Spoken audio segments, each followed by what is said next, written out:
warahmatullahi wabarakatuh.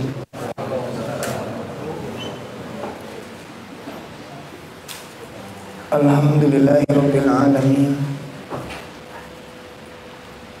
Alladzi arsala rasulahu bil huda wa dinil haqq liyudhhirahu 'alad dini kullih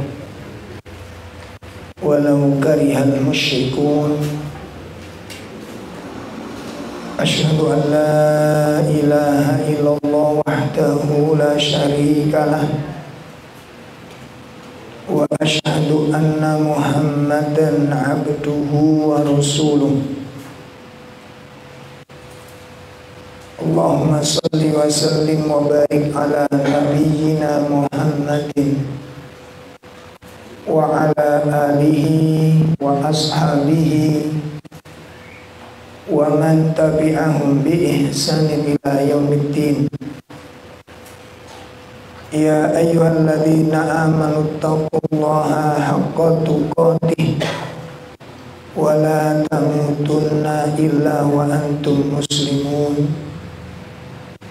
I'lamu anna asdaqal hadits kitabullah wa khairal hadi hadi Muhammadin sallallahu alaihi wasallam wa syarrul umur muhdatsatuha wa kullu muhdatsatin bid'ah wa kullu bid'atin dhalalah wa kullu dhalalatin finnar. Ikhwatul iman rahimani wa rahimakumullah. Bapak-bapak, ibu-ibu, jamaah majelis taklim yang semoga dimuliakan Allah Subhanahu wa taala. Alhamdulillah, malam ini kita bisa hadir kembali di dalam kajian rutin pembahasan tentang kitab Bahjatun Nadhirin. Kitab Bahjatun Nadhirin dari kalangan ulama Ahlus Sunnah merupakan bagian dari kitab yang disebut dengan Raqaiq, bab tentang perkara-perkara untuk melembutkan hati, dan juga disebut sebagai bagian dari kitab Tazkiyatun Nufus, kitab dalam rangka untuk membersihkan hati. Juga disebut sebagai kitab Al-Akhlaq, sebagai ayat atau kitab yang isi kandungannya berusaha untuk memperbaiki akhlak. Bahkan dikatakan oleh para ulama bahwa kitab Riyadhus Shalihin ini merupakan kitab yang menampung segala aspek kehidupan di dalam keislaman. Mengajarkan akidah ada di dalamnya, masalah ibadah ada di dalamnya, masalah akhlak ada di dalamnya, masalah muamalah ada di dalamnya. Dan perlu saya ingatkan ke ikhwas sekalian bahwa kitab-kitab sejenis ini seperti kitab Al-Arba'in Nawawi, Bahjatul Qulubil Abrar, dan kitab-kitab yang sejenisnya ini sangat penting untuk dikaji setelah kita mengkaji tentang akidah wal manhaj. Saya ulangi lagi. Kitab-kitab sejenis ini itu sangat penting untuk dikaji setelah mengkaji kitab akidah wal manhaj. Jadi kitab-kitab ini jangan sampai tidak dikaji. Kenapa? Karena ini yang akan mengimbangi kitab-kitab berkaitan dengan akidah dan manhaj. Kenapa dikatakan mengimbangi? Karena ketika kitab-kitab seperti ini tidak dikaji, yang dikaji akidah manhaj, ini nanti melahirkan watak-watak yang kasar. yang tidak memiliki akhlak. Ya, itu dikhawatirkan ke sana, dikhawatirkan ke sana. Karena fakta-fakta yang sudah ada terjadi, ya sedikit perselisihan, terjadi perpecahan. Ya, bahkan ada seorang santri mentahdir ustadz. Di kalangan kita sudah terjadi. Ya, santri belum apa-apa. Mungkin kalau dites tajwid gitu juga mungkin apa? Nyungsep mungkin ya. Ini tahdir, Ustadz Abu Ghazi ditahdir. Ustadz Abu Ghazi kelasnya apalagi saya gitu kan. Bukan ditahdir, dihajar saya mungkin. Jadi tingkatannya lebih tinggi lagi. Itu kita coba lihat, akhirnya kita teliti, kita kaji. Ternyata apa? Tidak memperhatikan masalah kajian ini, menyepelekan masalah seperti ini. Makanya akhlaknya sangat buruk. Bahkan jangan sama orang tuanya pun begitu, sama istri-istrinya pun begitu. Istrinya ya, bukan istri-istrinya. Ini salah lagi nanti. Sebelum dihajar sama ibu-ibu saya. Ya, itu akibatnya apa? Ketika ada konflik tidak bisa mengendalikan diri. Ada sedikit perbedaan, nggak sesuai dengan pendapat dia, sudah takdir. Sekarang sudah musim ini. Ya, ternyata begitu kita kaji, kita teliti, faktornya apa? Menyepelekan materi-materi masalah seperti ini. Saya sempat kaget ketika ada seorang ustadz cerita, karena saya tanya, karena saya kan tidak terbiasa buka Facebook ya, tidak biasa dan tidak pernah gitu, sampai hari ini tidak pernah dan tidak kepingin gitu. Ya, nanti khawatir tambah gak karu-karuan saya gitu. Ya memang ada manfaatnya, cuma kita larut ke sana, akhirnya kitab-kitab tidak sempat kita baca. Ya, tidak sempat kita baca. Nah, setelah saya tanyakan ke beberapa ustadz, kenapa terjadi sampai perpecahan di kalangan para asatid sunnah ini?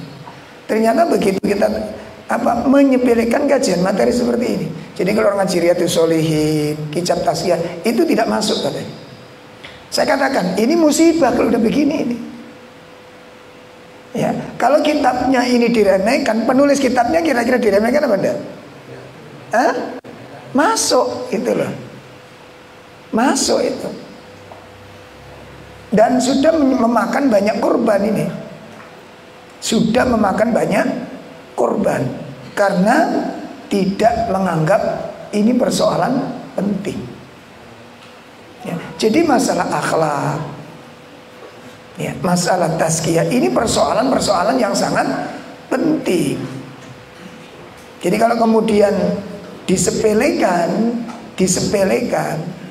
lalu hanya dipenuhi ya dengan kajian-kajian tentang manhaj akidah tanpa memperhatikan tentang akhlak dan tazkiyah, ini bisa rusak pemahamannya. Akibatnya apa? Ada sifat-sifat hulu, sifat berlebih-lebihan di dalam mensikapi kekeliruan atau sesuatu yang dianggap salah.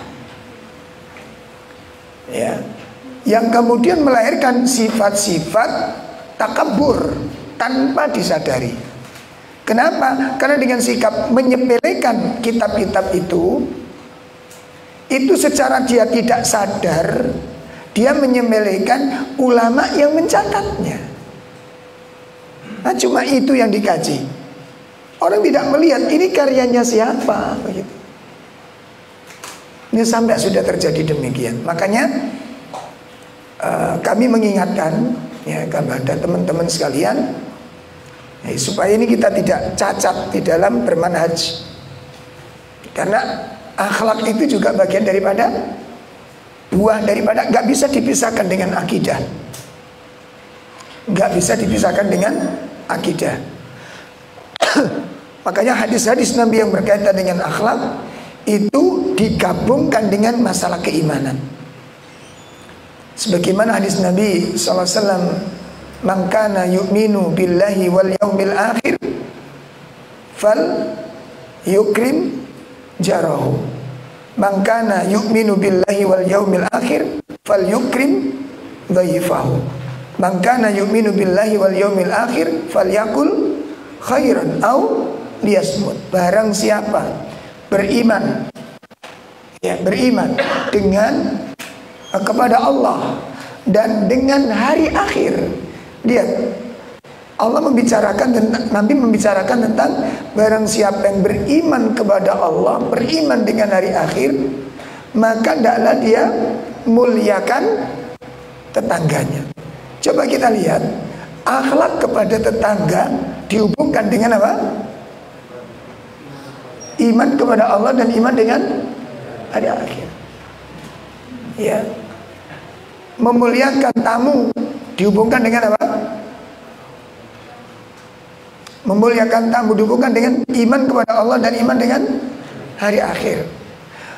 Berkata yang baik dihubungkan dengan iman kepada Allah dan iman dengan hari akhir. Dan banyak lagi. Dan banyak lagi.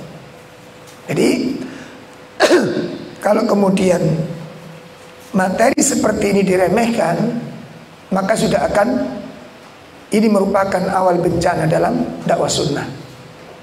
Sudah bisa dipastikan, Pak, sudah bisa dipastikan tegas namun tidak memiliki akhlak. Tegas tapi tidak memiliki akhlak. Sementara salah satu tugas Nabi SAW diutus oleh Allah Ta'ala untuk memperbaiki akhlak. Indahnya pribadi seseorang itu dari apanya? Dari akhlaknya, ya. Sehingga nanti melahirkan sosok-sosok yang demikian ini. Sosok-sosok yang demikian ini. Ya, jadi ini jangan sampai terjadi pada diri kita, ya, menyampingkan materi-materi tentang akhlak, meremehkan materi-materi tentang tazkiyah. Ini merupakan aib. Ini merupakan apa? Aib, dan itu awal bencana dalam dakwah salaf. Cacat manhajnya, cacat akidahnya, tidak sempurna keimanannya. Bukankah Nabi SAW menyatakan akmalul mu'minina imanan ahsanuhum khuluqan. Orang mukmin yang paling sempurna imannya siapa? Orang yang paling baik akhlaknya. Ya, maka ketika orang atau ada seorang ahlussunnah yang menyatakan ahlussunnah lalu menganggap bahwa akhlak tidak penting, ini merupakan cacatnya ilmu dia dan cacatnya jalan yang ditempuh. Ini termasuk cacat manhaj.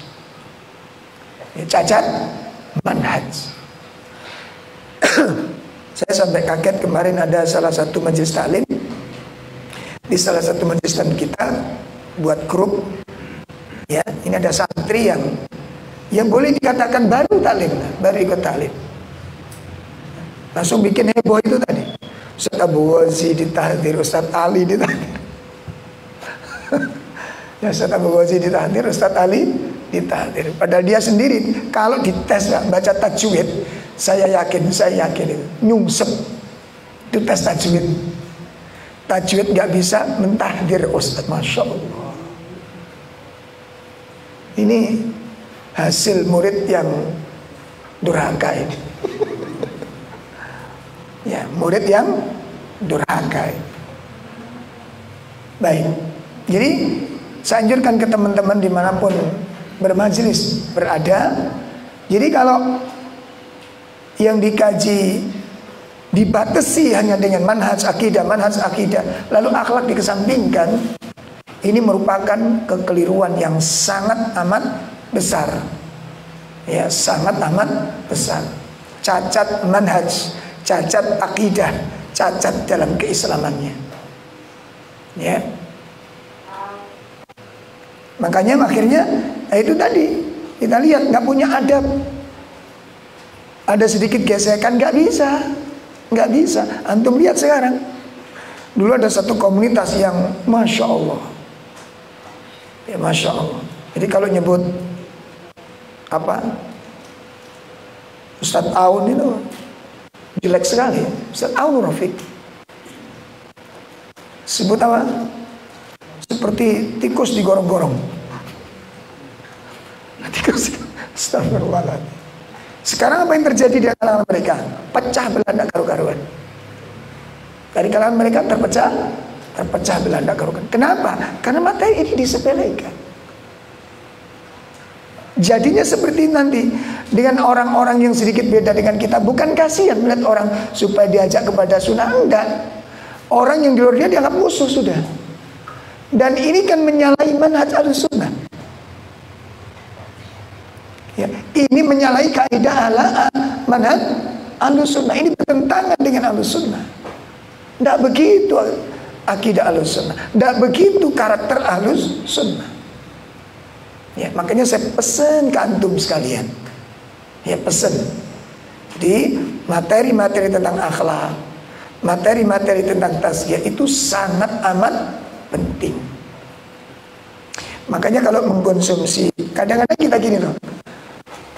Maaf ya, semangat kita kepada akidah, semangat kita kepada manhaj, semangat kita kepada perubahan, ini terkadang tidak diukur dengan keadaan. Ya, tidak diukur dengan, akhirnya semangatnya ini mengantarkan dia di dalam kajian-kajian, membuka YouTube, membuka kajian-kajian di medsos itu yang dipilih yang tegas-tegas ini, bahasanya itu yang cas-cas itu. Nanti kalau ada ustaz kok kata bahasa kita itu kelemak-kelemek itu ya, seperti Ustaz Nuzul, Ustaz Nuzul Zikri itu kan apa? Nyantai, orangnya slow gitu. Itu nggak suka kita. Sukanya apa yang kalau tinju itu antum kayak listen kayaknya. Terus pokoknya nang musuh itu langsung KO. Nggak enak akhirnya. Diskusi, saya yakin orang punya karakter seperti ini nggak bisa diskusi dimanapun. Dengan istrinya nggak akan enak diskusi. Sudah bisa dipastikan itu. Saya berani memastikan itu.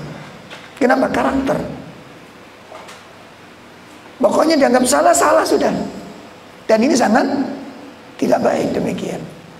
Ya, sangat tidak baik. Makanya seperti materi-materi yang disampaikan Ustaz Nuzul itu kalimat yang kalau beliau itu banyak mengajak berpikir. Banyak mengajak berpikir kepada kita untuk introspeksi diri. Kenapa sih beliau, bahkan ada yang kritikan, kenapa Ustaz Nuzul kok materinya itu kan tidak, Ustaz itu semua membahas semua materi toh Pak. Kan ada apa namanya? Apa bahasanya? Ada faknya masing-masing. Jelas ya? Nah makanya ketika berorientasi semata hanya dengan tidak memperhatikan dalam masalah-masalah tersebut, ya seperti masalah akhlak, masalah adab, masalah tazkiyah, maka itu sudah dipastikan, sudah bisa dipastikan akan membentuk karakter yang tidak baik. Nah, kita katakan demikian,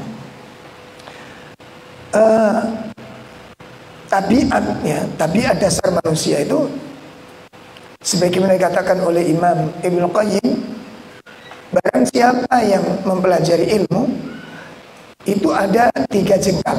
Ada 3 jengkal.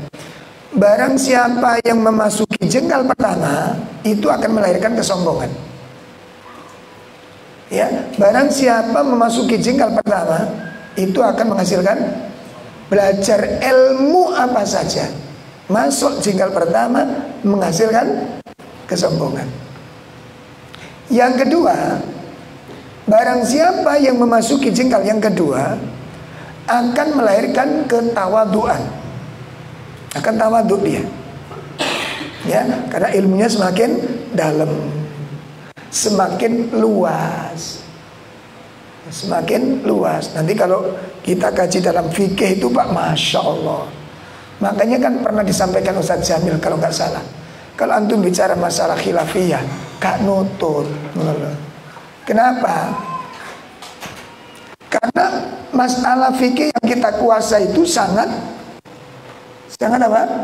Sangat amat sedikit. Coba kitab fikih yang sudah kita punya apa? Hah? Kitab fikih yang sudah kita punya apa? Belas. Loh, belas ya. Mengerikan kalau terus kita langsung komentar tentang khilafian. Innalillahi wa inna. Ini yang saya katakan, omongane luwih banter timbang ilmune. Omongane luwih banter timbang ilmune. Ngoten. Nah, ilmune luwih banter timbang amale. Ngerti maksudnya? Jangan seperti itu. Makanya persis yang dikatakan Qayyim. Ya, kalau orang sudah masuk pada jengkal kedua, menghasilkan sifat tawadhu. Dan barang siapa masuk pada jengkal yang ketiga, itu akan menghasilkan orang sadar dirinya nggak ngerti apa-apa. Makanya ulama-ulama semakin tinggi akidahnya, itu semakin ketawaduannya, semakin kerendahan dan semakin kehati-hatiannya. Itu nampak pada sikapnya. Antum baca ulama siapa yang paling dalam ilmunya dan menunjukkan kecongkaan. Ketemu nggak? Pernah nggak baca itu? Hah? Makanya Ustaz Rohibun sering memilih kalimat fikih-fikih itu, kitab-kitab tentang min aina nahnu min akhlaqis. Sudah dikaji itu ya? Sudah nama Tere? Sudah. Kok wajahnya kurang meyakinkan? Nah, sudah ya. Sahabat siapa saja yang jenengan kaji? Ana sing nyantol ora masalah ning kono aku. Ini ngaji bla bla bla wis kana gawe ning ngaji, Pak. Nyantol ora? Itu loh. Kitab itu kitab dasar, Pak. Kitab itu kitab dasar. Kalau buat saya kitab itu disebut dengan Syiatul Qulub, cambuknya hati. Ya. Lah bagaimana tidak? Kalau kita ngelihat akhlak yang nggak bisa ditiru begitu. Nggak malu kita kalau kita ngaji kitab itu, lalu kita nggak berubah-berubah sifatnya dengan orang tua, yo pancet, yo berarti kan nggak nyantol gitu. Sudah berubah belum akhlaknya dengan orang tuanya? Lebih perhatian, lebih dekat, lebih akrab, lebih cinta, lebih banyak kebaikan yang diberikan. Itu hasil kajian aina nahnu min akhlaqis. Kenapa kita lihat dalam kisahnya Imam Ibnul Munkadir. Imam Ibnul Munkadir setelah dia dipanggil ibunya dengan suara yang keras. Dipanggil ibunya dengan suara yang keras.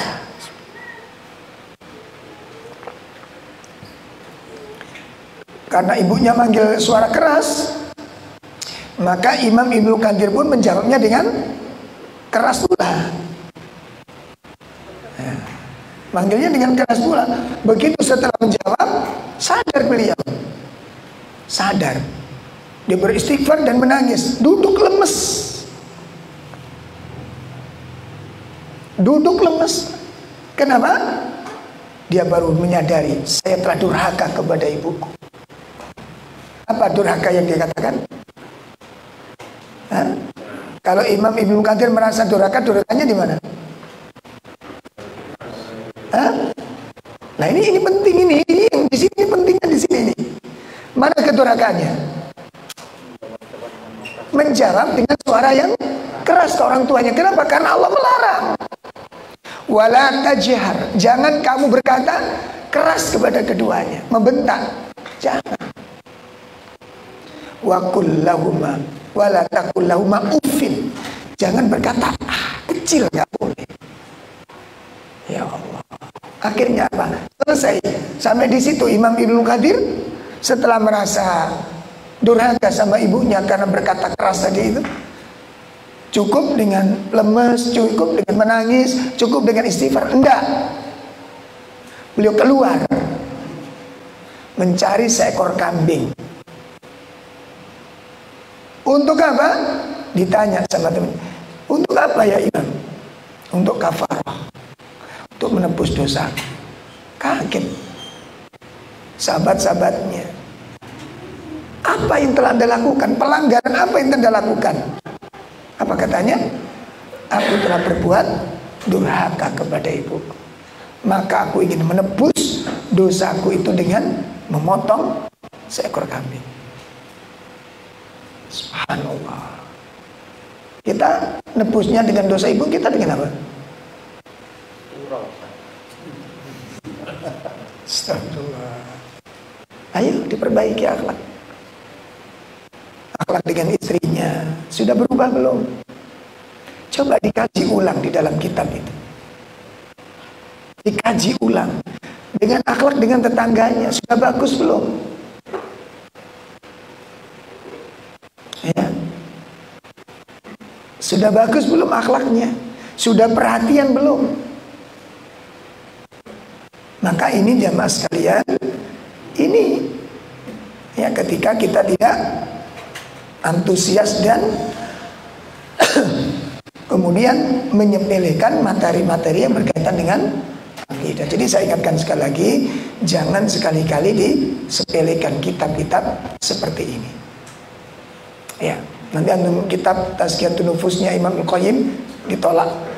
Ada wadawa, apa itu ada wadawa? Masya Allah. Jadi kalau ada wadawa yang kena siapa? Astagfirullah. Jelas ini bukan akhlaknya Ahlussunnah. Kita ingkari ini bukan akhlak Ahlussunnah. Ya. Baik.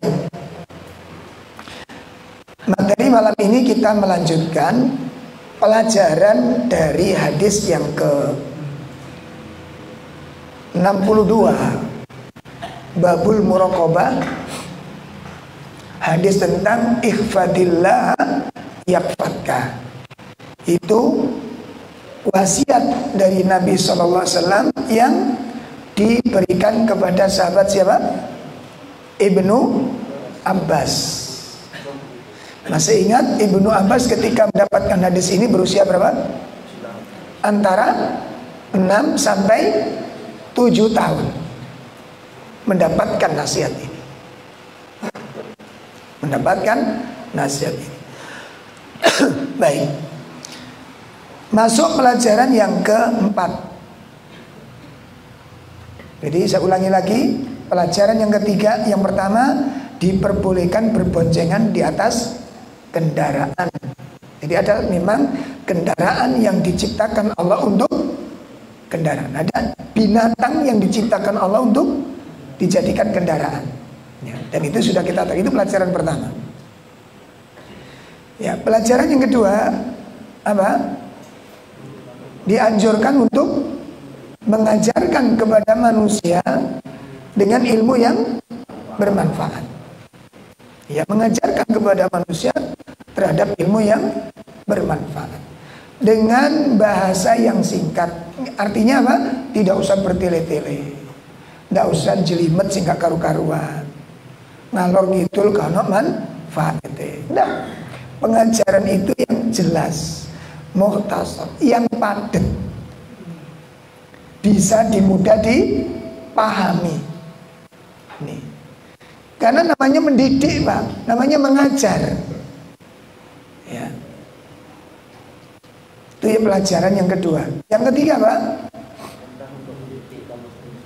al-khirsu ala nasihatil muslimin.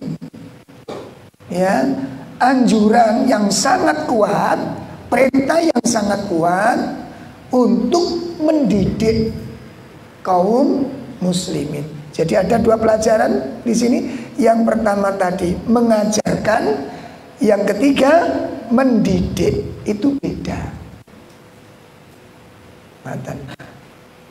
Lah mendidik ini Pak Ibu lebih spesifik. Lebih apa? Spesifik. Ya. Jadi seperti kalau kita ke anak-anak kita yang dikatakan nasyiatil muslimin, memberikan pendidikan itu adalah pembiasaan terhadap sesuatu yang baik. Contoh, ya, anak dibiasakan untuk apa ini? Zikir pagi, petang. Satu misal contoh. Kalau kita mendidik bukan cuma memberitahu, nah kalau pagi petang itu ada zikirnya. Ini pengajaran namanya. Kalau mendidik itu dituntun, Pak. Ditunjukkan kepadanya apa yang dibaca dan dipandu anak itu untuk membacanya. Lalu dikasih PR. Ayo sekarang kamu baca zikir yang paling mudah yang bisa dibaca oleh anak. Setiap pagi usahakan baca ini. Setiap pagi ditentukan waktunya, mungkin setelah sholat subuh, anak-anak dibiasakan apa? Membaca zikir tersebut. Ditunggui sama orang tuanya. Jadi semacam kayak setoran begitu. Ini namanya ala nasyiatil muslimin. Mendidik. Ya, mendidik itu namanya mendidik. Jadi mendidik itu lebih dalam daripada mengajar. Sudah dipahami ini? Mendidik masyarakat untuk membiasakan salam.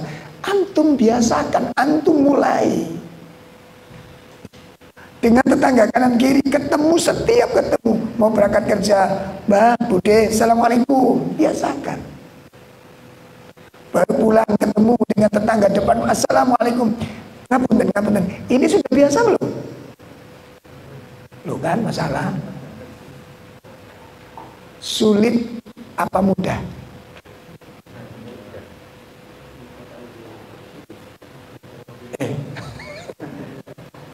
Ifsyus salam, menyebarkan salam dengan orang-orang di sekitar kita. Pertanyaannya, mudah apa sulit? Mudah. Sudah dijalankan. Alhamdulillah.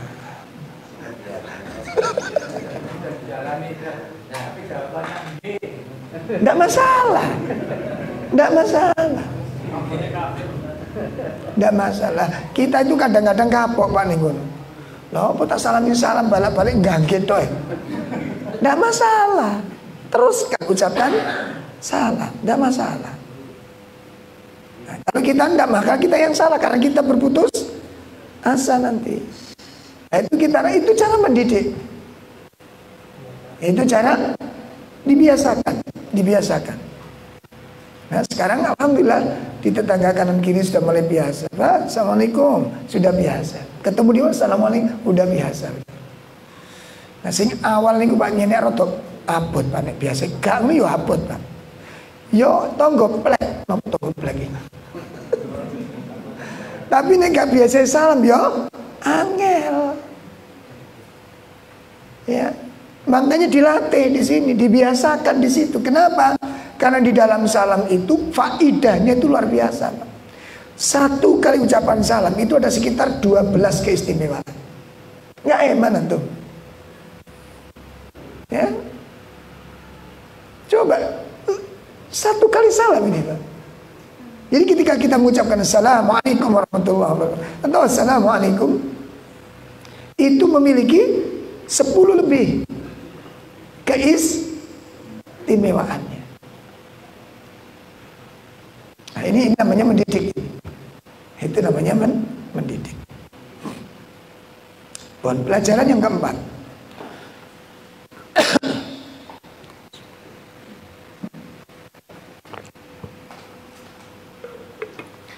Alal alim, wajib bagi para pengajar atau pendidik, orang tua dalam hal ini, guru dalam hal ini, ustadz dalam hal ini, ya, an yastashira intibahu talibul ilm, ya, wajib bagi para pengajar, bagi para pendidik untuk bisa menarik perhatian, untuk bisa menarik perhatian bagi talibul ilm, bagi orang-orang yang mencari ilmu. Wa yarghabu fi dzalika bimulatifatihi, dan wa yarghabahu. Wa yarghabahu itu menyenangkan mereka. Artinya menyenangkan mereka itu apa? Bagaimana orang-orang yang kita didik itu senang dengan pendidikan kita itu. Menyenangi materi yang kita sampaikan. Senang. Motivasinya bangkit. Ya. Bimulatifati, dengan cara apa? Secara lemah lembut.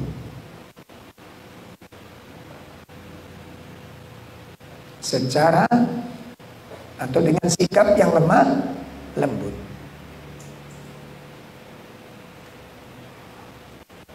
Au tambihahu, dan mengingatkannya,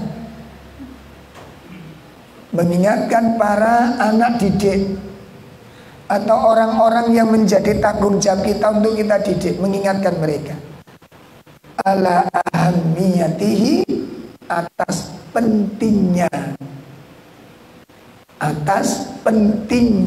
pendidikan dan pembentukan karakter ini. Nah, jadi nasihat yang bisa kita petik dari pelajaran yang keempat ini adalah kewajiban bagi seorang pengajar, seorang tua yang mendidik anak-anaknya atau para pendidik yang lain, ya, itu bisa menjadi magnet bagi orang-orang yang kita didik. Ini diharapkan demikian. Diharapkan, jadi anak-anak yang kita didik itu senang, bergembira mendapatkan pendidikan tersebut. Oleh karena itu disikapkan bagaimana cara seorang pendidik itu bisa menarik perhatian mereka, dan anak itu senang di dalam belajar. Maka sikap yang harus dimiliki adalah dengan sikap yang lemah lembut. Allah ingatkan kepada Nabi Shallallahu Alaihi Wasallam. Mari kita lihat di dalam surat Al-Imran pada ayat 159. Surat 3 ayat 159. Fabima rahmatin minallahi linta lahum walau kunta faddan ghalidhal qalbi lanfaddu min hawlik fa'fu anhum wastaghfir lahum washawirhum fil amr fa idza azamta fatawakkal 'ala Allah innallaha yuhibbul mutawakkilin. Ayat. Maka berkat rahmat Allah engkau Muhammad berlaku lemah lembut terhadap mereka. Sekiranya kamu bersikap keras dan berhati kasar, tentulah mereka menjauhkan diri dari sekitarmu. Karena itu maafkanlah mereka dan mohonkanlah ampun untuk mereka, dan bermusyawarahlah dengan mereka dalam urusan itu. Kemudian apabila engkau telah membulatkan tekad, maka bertakwalah kepada Allah. Sungguh Allah mencintai orang yang bertawakal. Kita lihat ayat ini. Di awal ayat 159 Allah katakan, maka dengan rahmat Allah yang diberikan kepada Muhammad, engkau bersikap lemah lembut kepada sahabat-sahabat. Ya. Jadi sifat lemah lembut itu dasar daripada dakwah. Saya ulangi. Sifat lemah lembut merupakan dasar daripada dakwah. Sehingga kaidah ini dipakai oleh para ulama. Aslul dakwah arifku. Kata para ulama, pondasi dasar daripada dakwah itu adalah arifku, sifat apa? Kelembutan. Arif, sifat kelembutan itu dasar daripada dakwah. Oleh karenanya kalimat berikutnya Nabi ditegaskan oleh Allah Ta'ala, walau kunta faddan ghalidhal qalbi, walau faddan, jika engkau bersikap keras atau bersikap kasar, ghalidhal qalbi, dan hatimu kasar, lan faddu min aulik, maka niscaya orang-orang itu akan meninggalkan ya dari sekitarmu. Artinya apa? Mereka tidak akan tertarik untuk belajar kepadamu. Mereka tidak akan bergairah untuk mengambil ilmu darimu kalau kamu bersikap keras dan berhati kasar. Mereka nggak akan tertarik kepada kalian. Ya seperti kalau kita dulu sekolah waktu SD nih, Pak. Karena guru sing paling kita benci kan ada. Ya sajane gak oleh sajane. Tapi kan ono ngono lho. Gimana? Iya.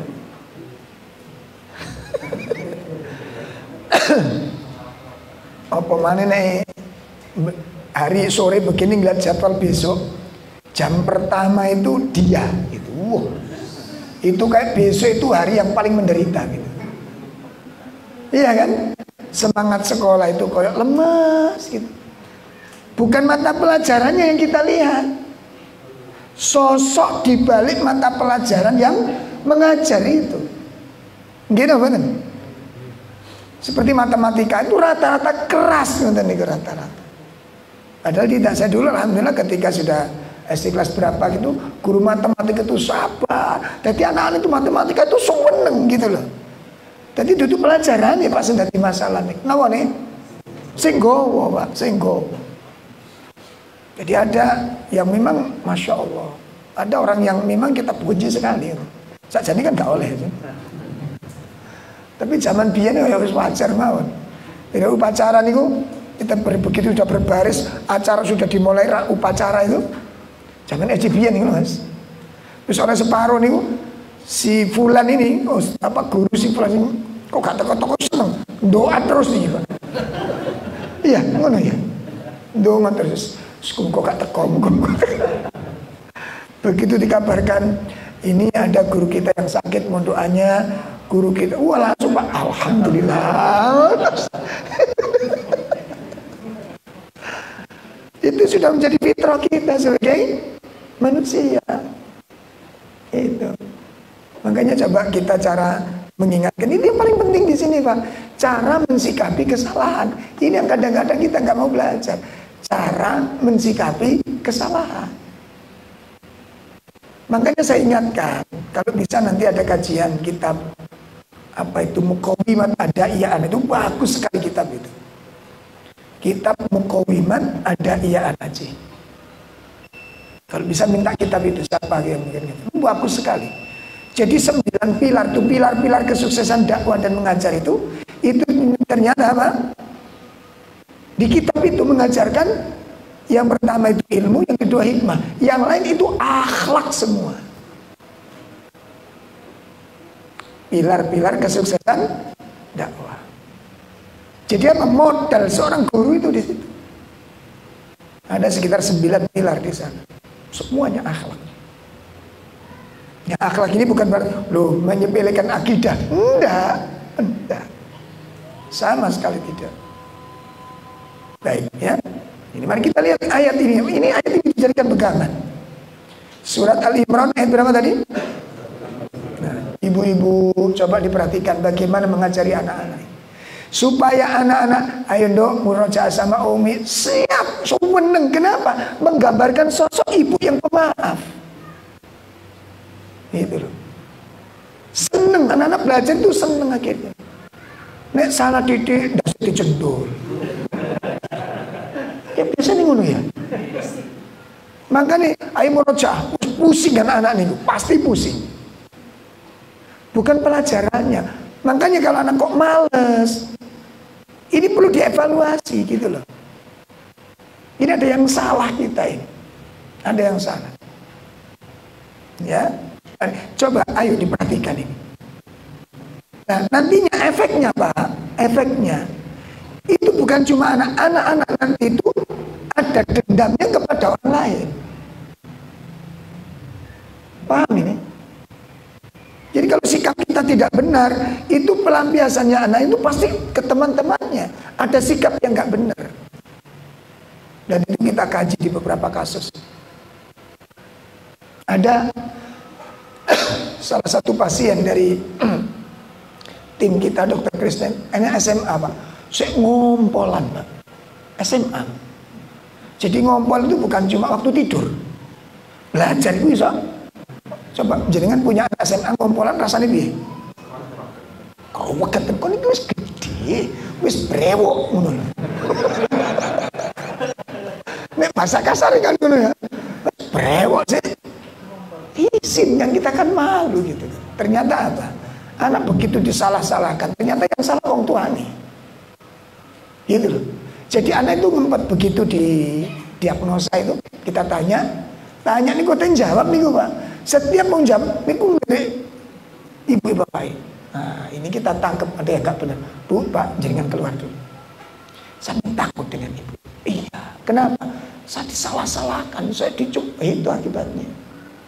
Makanya jangan sampai keliru dalam cara kita mendidik anak-anak. Ya, diperhatikan dengan baik. Diperhatikan dengan sebaik-baiknya. Baik, kita jeda adzan dulu, nanti kita lanjutkan. Kita lanjutkan.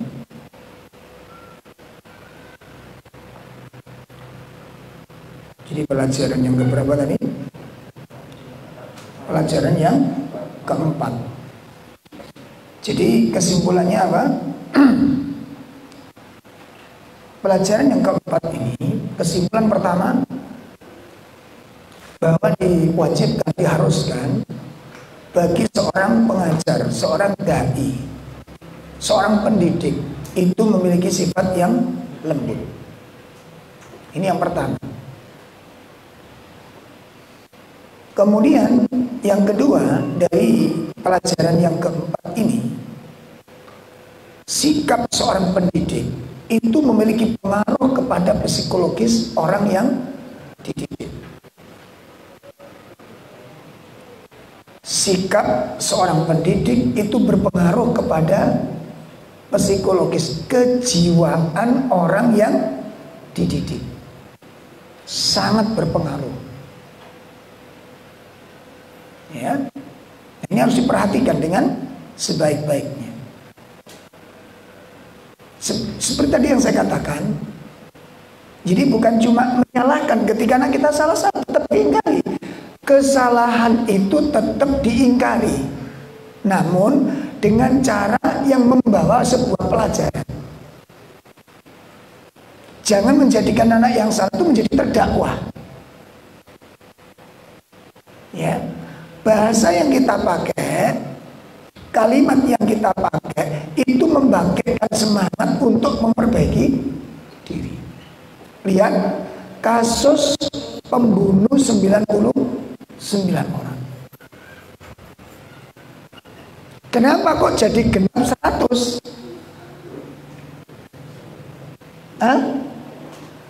Karena salah di dalam memberikan pengarahan. Lo dasari pembunuh Mas, dasari ini ditanya, saya ini pembunuh, wis entek wong 99. Aku kepingin tobat. Ya apa? Dosamu ku wis kakean, ndak mungkin di. Nah bayangane, nek wis gak diampuni ya mesisan. Ini salah sudah. Salah. Makanya kalimat yang kita pakai untuk mendidik orang yang salah ini, bagaimana bahasa yang kita sampaikan itu memotivasi orang yang salah itu ingin memperbaiki diri. Bahasa apa kira-kira? Itu yang kita pikir. Jelas ya?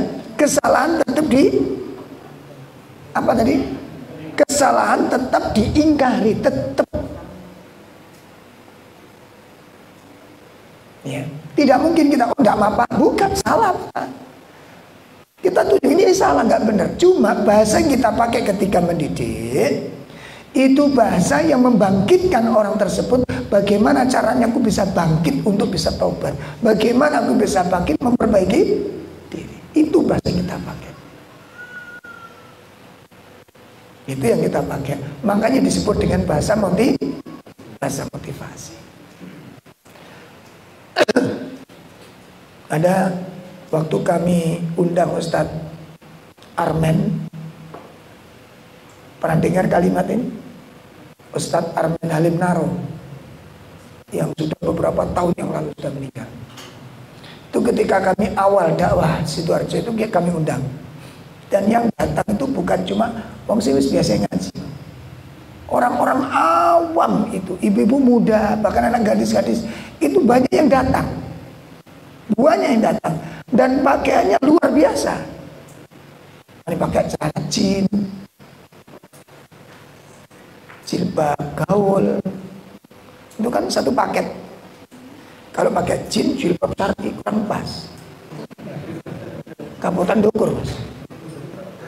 Ya kan? Jadi kalau celana jin gandengannya jilbab gaul. Dan itu banyak sekali. Ustadz tahu.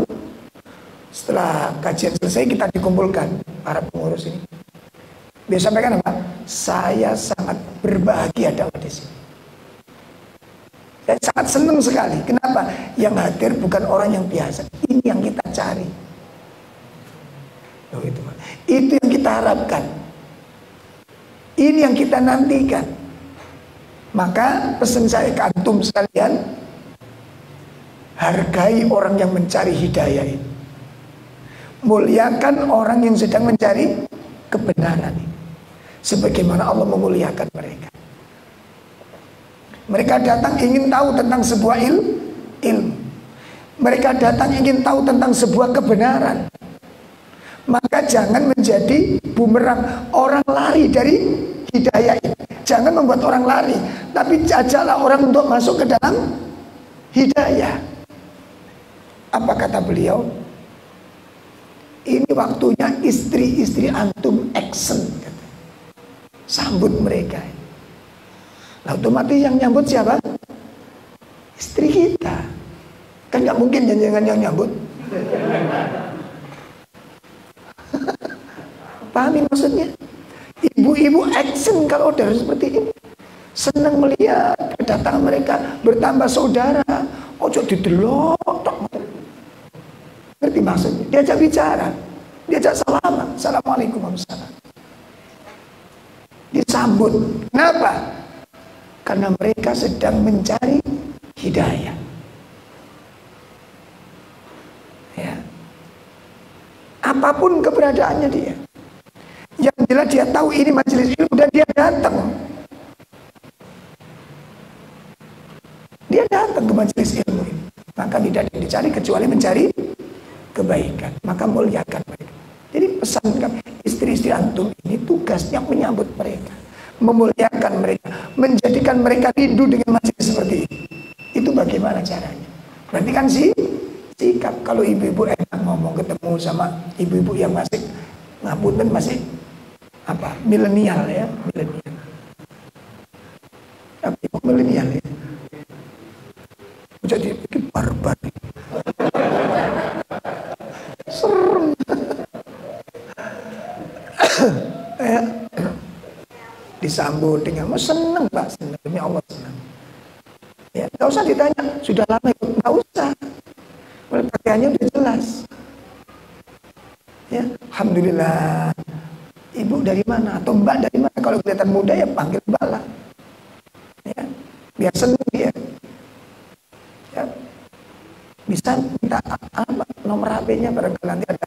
Kalau berkenan ada kajian datang lagi. Biarin aja pakaiannya, nggak usah dibilang, nggak usah diurusi dulu. Nah, kita tuh kadang-kadang yang diurusi pakaiannya dulu, bukan hatinya yang diurus. Begitu datang, masya Allah, mbak, lain kali yang Masa iya? Kabur Pak. Biarin aja dulu.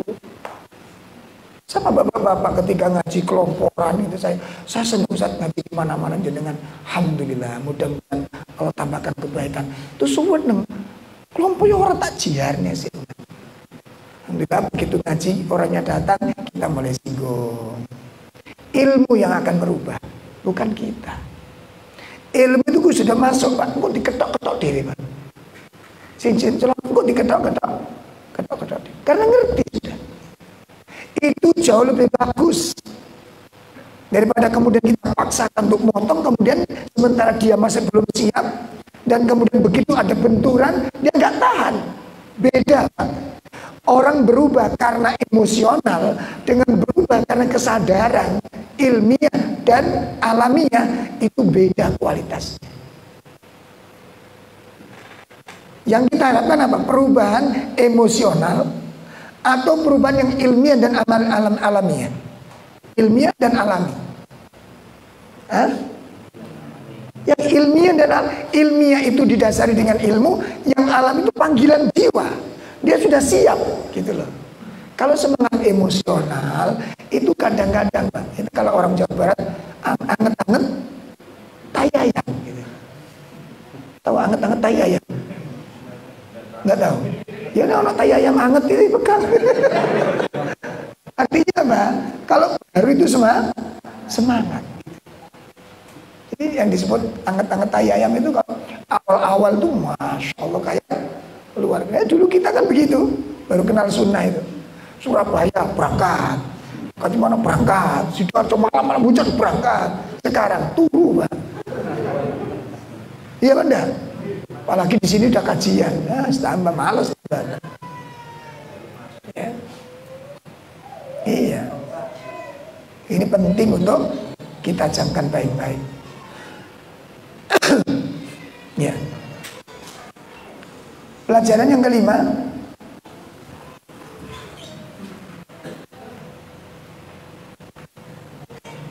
al-jaza'u min jinsil amal. Balasan itu tergantung sejalan dengan amalan. Balasan itu sejalan dengan amalan. Balasan tergantung dari perbuatan. Faman hafidhallah, barang siapa yang menjaga Allah, hafidhahu, maka Allah akan menjaganya. Ya. Jadi barang siapa yang menjaga Allah, niscaya Allah akan menjaga orang tersebut. Wa hada fil Quran katsirun, dan perkara ini sangat banyak di dalam Al-Quran ini.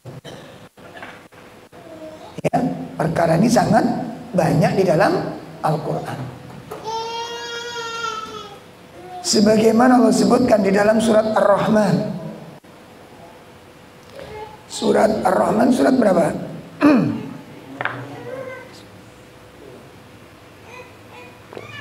Surat berapa? 50? Nah, kita buka surat Ar-Rahman ayat 60.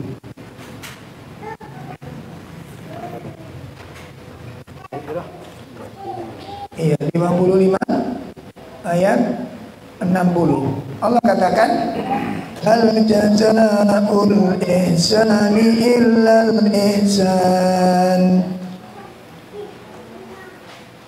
Ada terjemah silakan.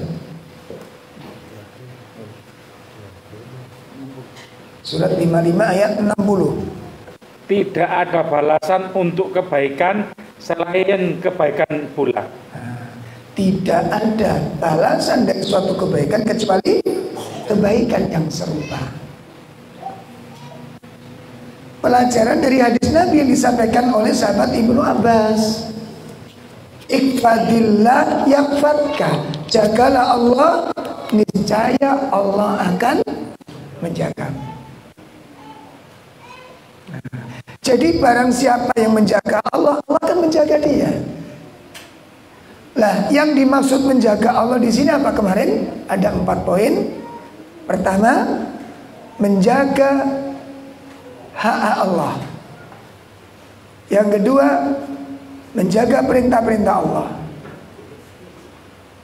Yang ketiga, menjaga larangan-larangan Allah. Yang keempat, menjaga batas-batas agama Allah Subhanahu wa taala. Itu makna menjaga Allah.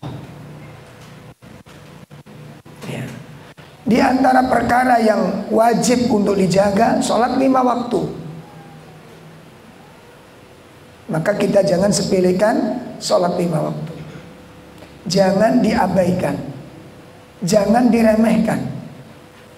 Yang dimaksud hafidho, sebagaimana karena Allah perintahkan, ya. Di antara perkara yang kita jaga dalam urusan Allah ini, sholat 5 waktu. Karena Allah Subhanahu wa taala memerintahkan. Karena Allah memerintahkan kita untuk menjaganya. Allah sebutkan di dalam surat Al-Baqarah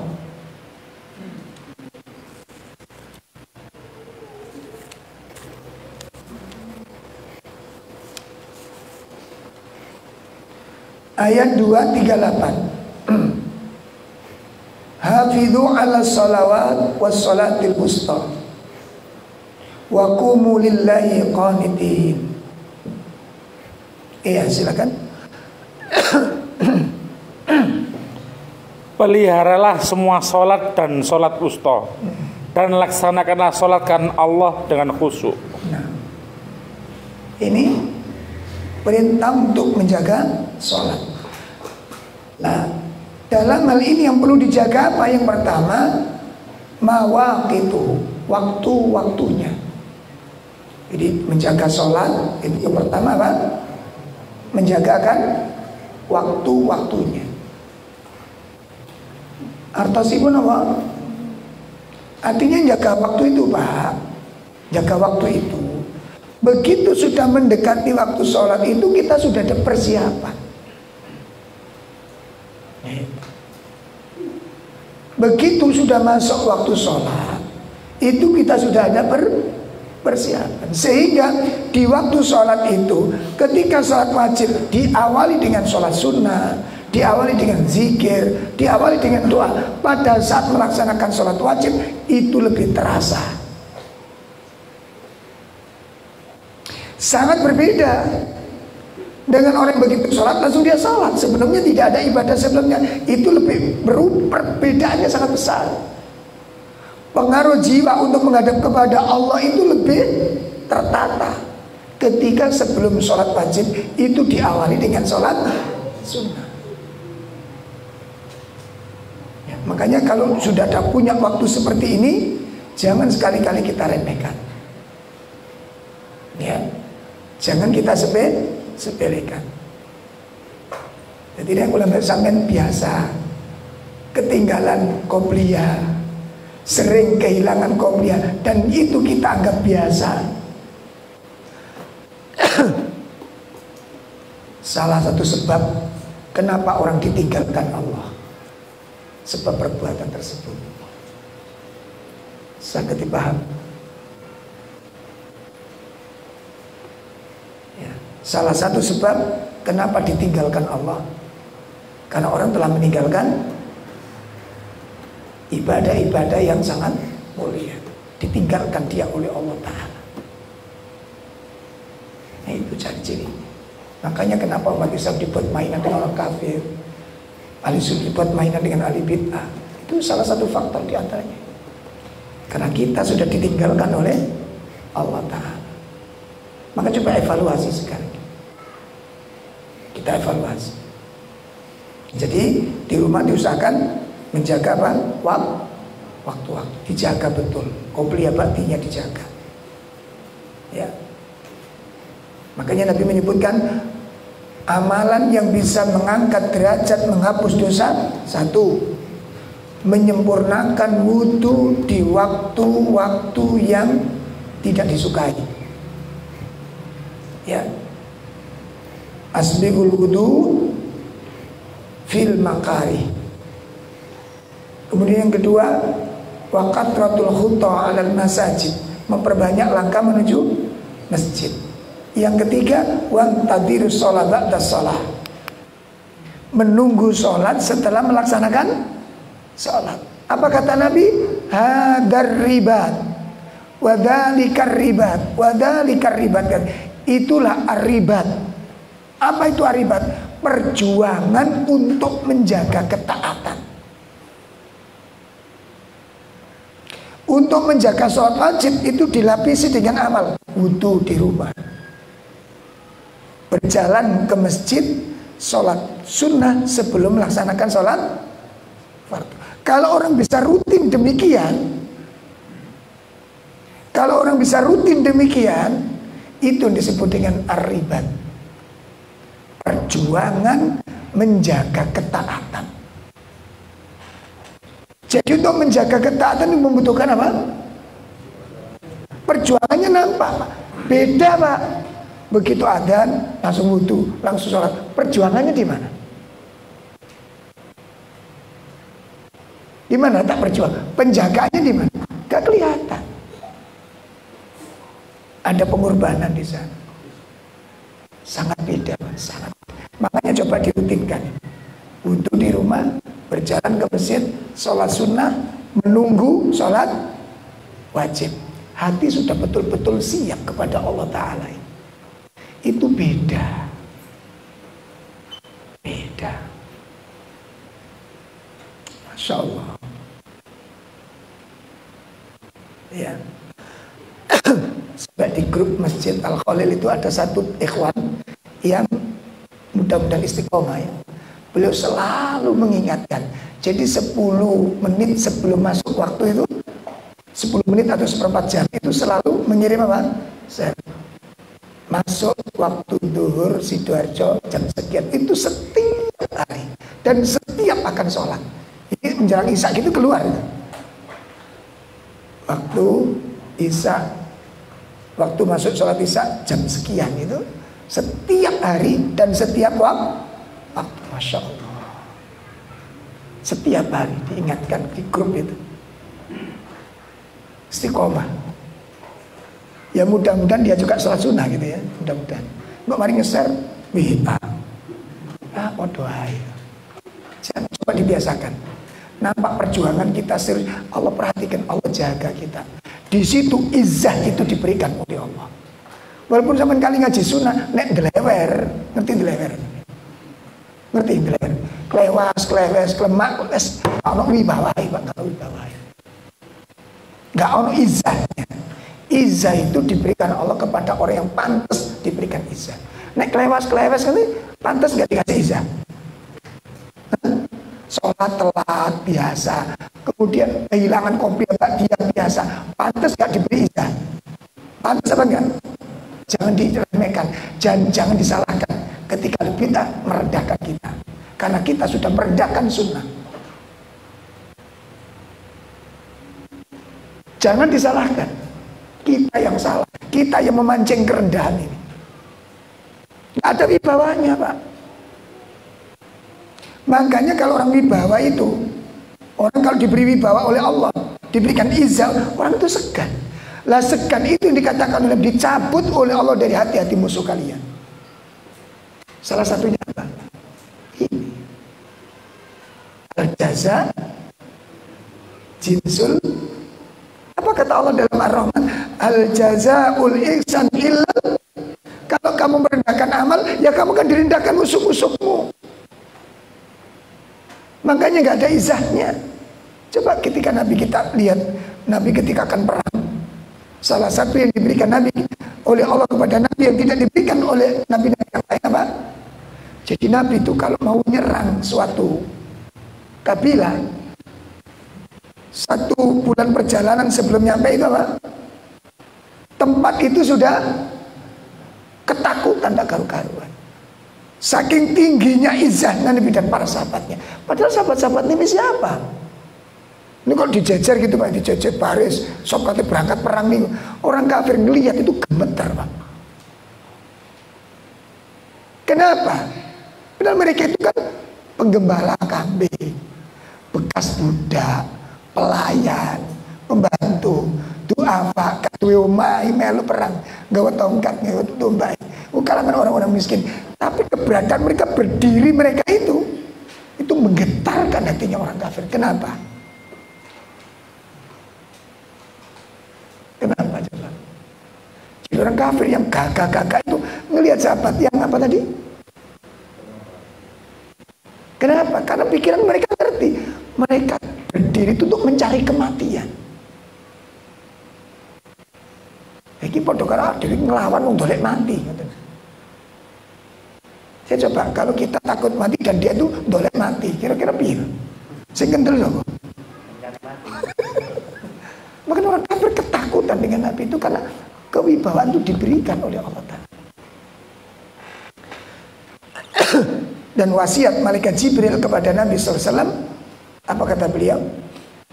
Min syarafil mu'min, di antara kemuliaan orang mukmin, kewibawaan orang mukmin, biqiyamil lail, terletak pada sholat malamnya. Evaluasi, gimana sholat malam, nasib sholat malam kita? Gimana nasib sholat malam kita? Itu wibawanya di situ Pak. Ya, wibawanya itu di situ. Makanya majelis taklim ini, masjid kita ini akan menjadi masjid yang diberi izah oleh Allah kalau penghuninya ini orang-orang yang betul-betul menjaga sunnah itu dengan baik. Ya. Dan sangat tidak patut Pak. Nek kula mbek sampeyan kira meno sunnah enggak cocok karo jenenge. Jenenge masjid apa? Wah, kudu urip sunnah. Nek kula mbek kelewat, aduh sumpek. Gak cocok karo kabotan jenenge. Kabotan jeneng. Iya, gimana? Ini wibawanya di situ. Izzah itu masya Allah. Ya, izzah itu di situ. Orang segar, orang takzim, takjub, tidak berani pola-pola di sana. Itu Allah berikan kepada kita. Kemudian Allah Subhanahu wa Ta'ala sebutkan di dalam surat Al-Baqarah ayat 40,